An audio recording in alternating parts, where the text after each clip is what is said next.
So ఈ నేపథ్యంలో పోసాని కృష్ణమురళి హైకోర్టులో ఒక పిటిషన్ వేశాడు నిన్న. అది ఈరోజు విచారణకు వస్తుంది. ఆ పిటిషన్ ఏంటంటే, నా మీద తప్పుడు సెక్షన్లు పెడుతున్నారు అని చెప్పి ఆయన వేశాడు. ఈ సెక్షన్లు తప్పుడు కాబట్టి మిగతా సెక్షన్లు 7 ఏళ్ల కంటే తక్కువే జైలు ఉంటుంది కాబట్టి అరెస్టు చెల్లదని చెప్పండి, నన్ను అరెస్ట్ చేయొద్దని చెప్పండి, మిగతా పీటీ వారెంట్లు వచ్చినా కూడా మేజిస్ట్రేట్లు వాళ్ళు రిమాండ్కి ఇవ్వద్దని చెప్పండి, నేను విచారణకి హాజరవుతాను. నాకు పార్టీ 1A నోటీసులు అంటే సిఆర్పిసి పార్టీ 1 ఇప్పుడు 35(3) బిఎన్ఎస్ఎస్ భారతీయ నాగరిక సురక్షా సంహిత.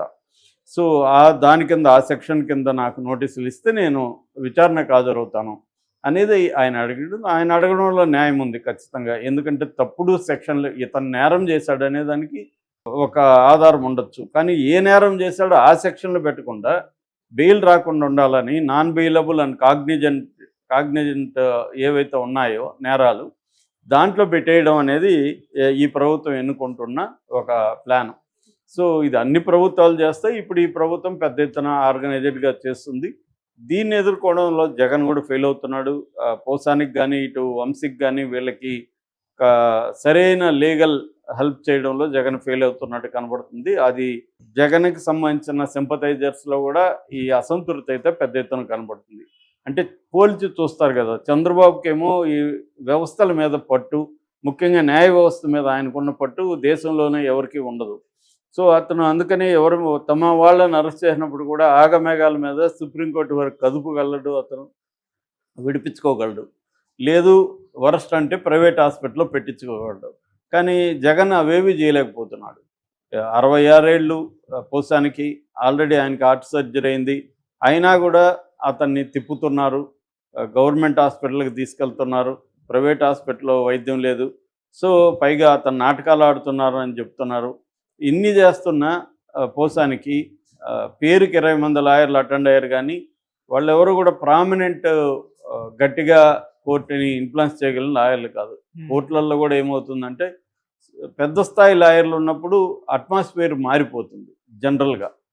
సో అందుకనే లేకపోతే సిద్ధార్థ లోతర్ లాంటి వాళ్ళు ₹1,00,00,000 ఎందుకు ఇస్తారు గంటకి? ఎందుకు ఇస్తారంటే వాళ్ళు ఉండడం వల్ల జడ్జెస్ కూడా కొద్దిగా జాగ్రత్తగా ఉంటారు. పెద్ద లాయర్లు మాట్లాడినప్పుడు ఈవెన్ మన ఉండవల్లి అరుణ్ కుమార్ కూడా అదే అన్నాడు కదా, వాళ్ళేమో ఇంగ్లాండ్లో చదువుకొని వస్తారు, వాళ్ళ ఇంగ్లీష్ వేరు, వాళ్ళ వ్యవహారం వేరు, అలాంటి వాళ్ళతో నేను ఎలా ఢీకొనగలను, రామోజీరావు వాళ్ళని దించుతానన్నాడు.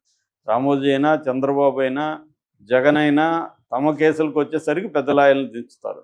చంద్రబాబు ఏమో తన మనుషుల్ని కాపాడుకోవడానికి కూడా పెద్ద లాయర్లనే దించుతాడు.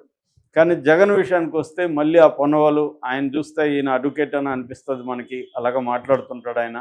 మరి ఆయన కోర్టులో ఏమో గట్టిగా ఆర్గ్యూ చేయగలడు. నిజానికి పోసానికి అసలు రిమాండే పెట్టకూడదు. ఎందుకంటే ఆ సెక్షన్ తప్పు, పైగా మరుసటి రోజు డేట్ వేసి వాళ్ళు అరెస్ట్ చేశారు.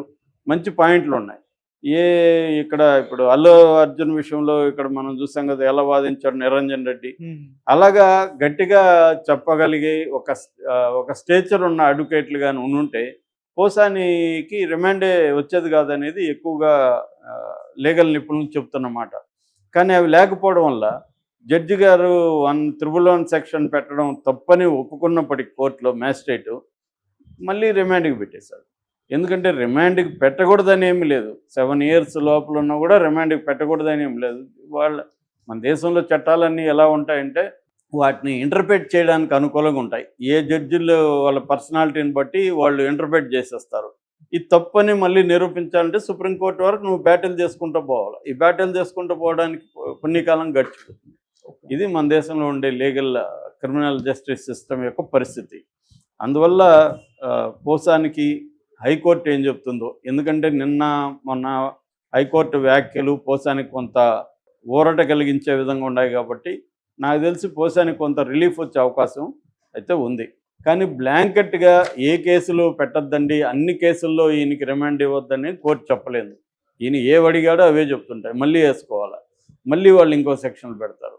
ఇలాగ పోసాని త్వరగా జైలు నుంచి బయటకు వస్తాడని అయితే నేను అనుకోవట్లేదు.